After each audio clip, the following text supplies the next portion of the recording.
Hey guys, today I want to present a solution to Baltic Weight 2021 problem 6, where we can use the lemma about bipartite graphs from last week. We have given an integer n, which is greater than 0, and real numbers a1 up to a2 and minus 1, and a real number t, which is not equal to 0.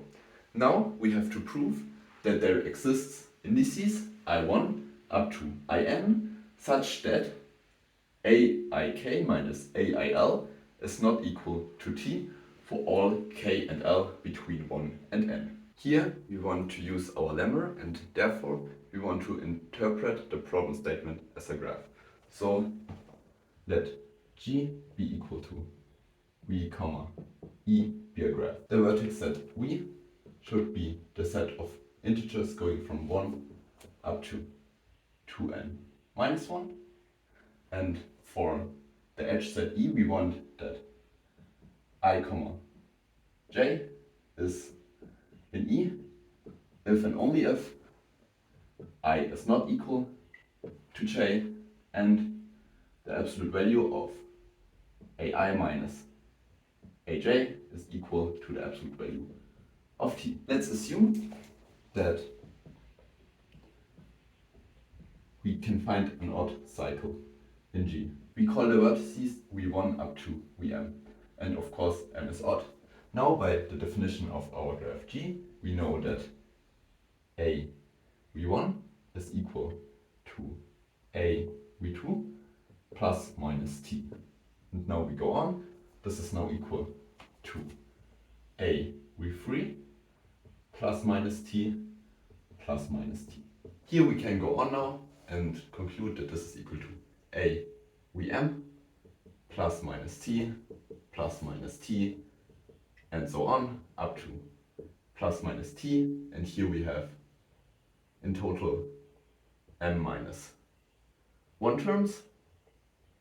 And now our last step is to say that this is equal to a v1 plus minus t and so on plus minus t, and here we have now n terms. This term here in total must be now equal to 0, but since m is odd, this seems like a contradiction. To write this down, I want to define p to be the number of plus terms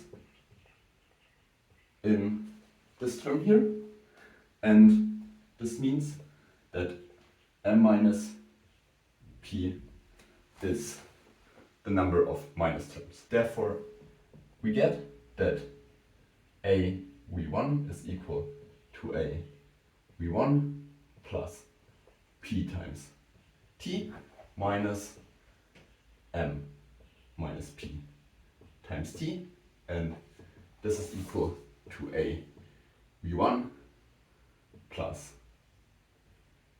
2p minus m times t. Since m is odd, we know that 2p minus m is also odd and therefore not equal to 0, and we also have given that t is not equal to 0, and therefore this is not equal to a v1, and this is a contradiction. Thus our assumption that G has no odd cycles was wrong, and therefore we can use the lemma from last week to conclude that the graph G must be bipartite. The definition of bipartite tells us now that there are two subsets A and B of V such that they have no common elements and their union is equal to V, and for every edge we know that there is exactly one endpoint in A and one endpoint in B. Since we know that V has two n minus 1 elements, we can assume that without loss of generality, the number of elements in A is greater than or equal to n. Now we can take n different elements from the set A and take them for our indices i1 up to in, and if we now find two indices ik and il such that this difference here is equal to t, we would have that also this equality here holds, and this would mean that for two indices out of the set A there is an edge between them, and this is a contradiction to the assumption that there are no edges between elements in A, and therefore we are done.